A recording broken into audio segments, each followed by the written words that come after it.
La Chambre de commerce et d'industrie du Bénin, fidèle à sa mission d'assurer la représentation, la promotion des intérêts communs des opérateurs économiques de la République du Bénin, lance l'initiative Choisir le Bénin. Choisir le Bénin pour profiter ensemble d'une dynamique de transformation profonde dont le Bénin est l'épicentre depuis 2016. Choisir le Bénin pour élargir les réseaux de partenaires pour une meilleure diversification des opportunités au profit du secteur privé du Bénin. Choisir le Bénin et nouer des relations durables avec les entreprises du pays afin de saisir depuis le Bénin les opportunités immenses qu'offre toute l'Afrique. Choisir le Bénin parce que nous voulons aller le plus loin possible avec vous.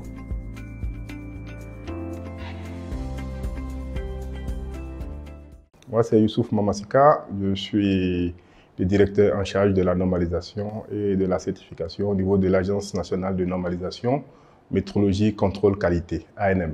La norme, c'est un document consensuel qu'on obtient au niveau d'un long processus. Ça part déjà des besoins de normalisation, c'est-à-dire il y a des problèmes récurrents ou potentiels, réels, qu'on a identifiés au niveau de l'entreprise.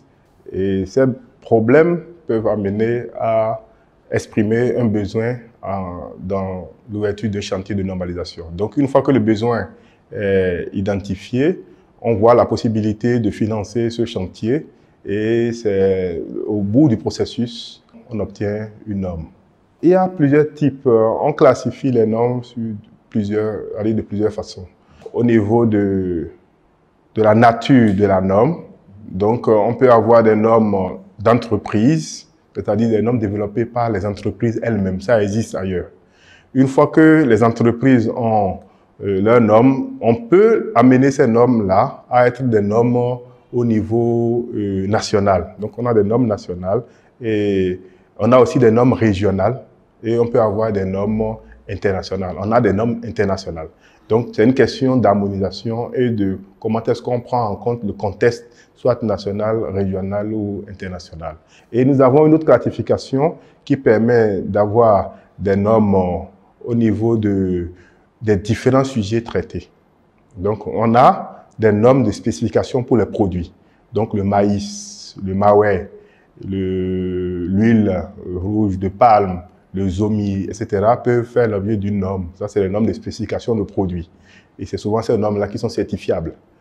Nous avons des normes d'échantillonnage, c'est-à-dire des normes qui peuvent permettre de faire un bon échantillonnage au niveau des laboratoires pour pouvoir leur permettre de faire des analyses. Nous avons des normes d'essai ou d'analyse. Ces normes-là sont utilisées par des laboratoires, soit des laboratoires d'analyse ou d'étalonnage, pour réaliser leurs essais. Donc, c'est une norme qui permet de dire, voilà quelles sont les différentes étapes, quelles sont les différentes activités qu'il faut mener dans le laboratoire pour avoir la détermination d'un paramètre ou non. Donc, par exemple, lorsque je prends le paramètre de taux d'humidité, et comment faire pour avoir le taux d'humidité, ça peut être décrit au niveau d'une norme.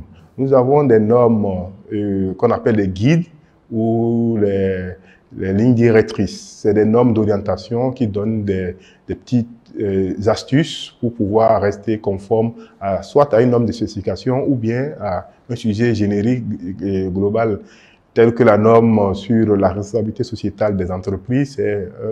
C'est une norme qui est sous forme de guide. À chaque norme, il y a un domaine d'application. Donc, chaque fois que vous avez une norme, vous allez sur Internet, vous cherchez à voir c'est quoi le domaine d'application. ISO 9001, c'est une norme générique qui permet de répondre à des exigences des clients. Mais c'est une norme générique parce qu'elle est la plus utilisée au monde. Elle parle d'un certain nombre de principes et pour pouvoir asseoir une organisation capable de fournir des produits de qualité pour rester conforme aux exigences exprimées par les différents clients. Au départ, lorsque l'entreprise est seule, elle peut se contenter d'une norme d'entreprise. Mais dès lors qu'il y a déjà 2, 3, 4, 5, une centaine d'entreprises qui offrent le même service, il est important qu'on harmonise les méthodes d'essai. Et ça a été le cas tout récemment, ce que nous avons fait avec la norme sur le zomi. Vous connaissez bien le zomi, l'huile rouge de de palme qui est un peu typique à nous. Et il a fallu qu'on s'entende sur comment produire et le zomi de bonne qualité, ça va être quoi. Donc on est parti sur plusieurs pratiques, et une bonne dizaine de pratiques. Parmi les pratiques, quelles sont les pratiques qui garantissent le mieux la sécurité, la santé des consommateurs? Et c'est sur cette pratique-là que nous avons, on s'est entendu. Et voilà, donc pour avoir de bons zomi, aujourd'hui, on sait comment faire et lorsque le produit fini est obtenu, quelles sont les caractéristiques organoleptiques, physico-chimiques de ce produit pour avoir du bon zomi. On avait déjà fait un travail similaire par rapport au miel également, national, pour avoir du miel de bonne qualité. On part toujours des besoins. Et un besoin, c'est quoi? C'est exprimé par la grande partie de la population. Les gens veulent qu'on leur trouve une norme produit. Alors, si on n'a pas une norme nationale, on a oublié d'élaborer la norme.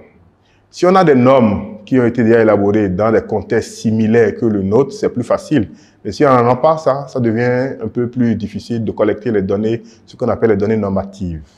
Les données normatives, c'est quoi? C'est que on va procéder à une collecte. On va passer de producteur en producteur pour recueillir les différentes pratiques qui sont effectuées, recueillir les produits issus de ces pratiques, les analyser au labo, voir les taux qui sont permis et voir les questions de toxicité par rapport aux produits. Lorsque nous avons obtenu ça devient un avant-projet de norme. Dans notre jargon, cet avant-projet de norme va être discuté, validé dans un comité. Donc, on a un certain nombre de comités au niveau de l'agence. Et le comité approprié qui va discuter de ces projets, c'est, par exemple, si on prend de l'huile rouge de palme, c'est un produit agricole, c'est le comité produit agricole qui va être invité pour discuter de cette norme. Alors, lorsque cet avant-projet de norme est validé, ça va passer à l'étape de l'enquête publique. Donc, dans un premier temps, ceux qui ont collecté les données vont faire le tour au niveau des producteurs. Il se pourrait que les producteurs n'arrivent pas à exprimer totalement leurs différentes techniques de production. C'est-à-dire quoi? Moi, j'ai une pratique qui est bonne et que personne n'est venu collecter. Donc, j'ai une étape ultime qui est l'enquête publique, qui est un moment où on diffuse la norme sur tout le territoire national pour recueillir les amendements des uns et des autres. Donc, c'est une étape qui est accessible à tout le monde, puisque on diffuse ça au niveau des journaux, on met ça sur les sites internet, on se rapproche des centres techniques pour avoir leur dernier amendement sur le projet qui est en ventilation. Avec la Chambre de commerce, la mission était de mettre aux normes les entreprises.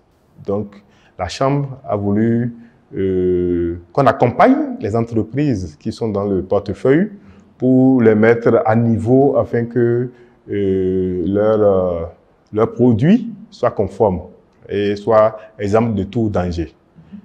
Alors, ce partenariat s'est décomposé en plusieurs étapes. La première étape, ça va être la formation. Il faut les former, les amener à comprendre le contenu des différentes normes spécifiques. Et dans un second temps, il faut les amener à rédiger de la documentation qualité pour pouvoir répondre aux exigences. Et dans un troisième temps, il faut amener ces entreprises-là à avoir un dispositif, un système de contrôle fiable pour rester toujours conforme par rapport à la qualité. Pour mieux sensibiliser les entreprises, c'est déjà comme je l'ai dit souvent, c'est d'abord d'exprimer les besoins réels que ces entreprises ont. Donc, c'est des besoins spécifiques. Et lorsqu'on parle de besoins réels, c'est j'ai un problème de stabilité de mon jus, j'ai un problème de stabilité de mon produit, j'ai un problème de durabilité, j'ai un problème de...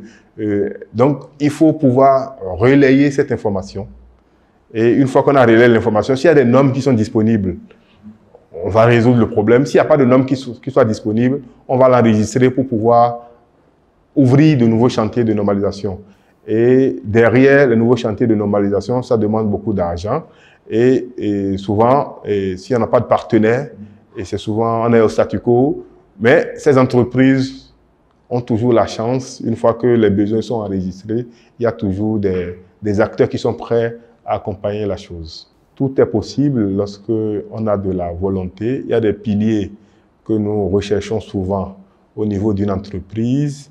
C'est d'abord l'engagement. Le premier pilier, c'est l'engagement. Et lorsqu'on a de l'engagement, on peut faire tout. Et il faut avoir de l'engagement, prendre les dossiers, impliquer son personnel et se donner de façon transparente aux activités.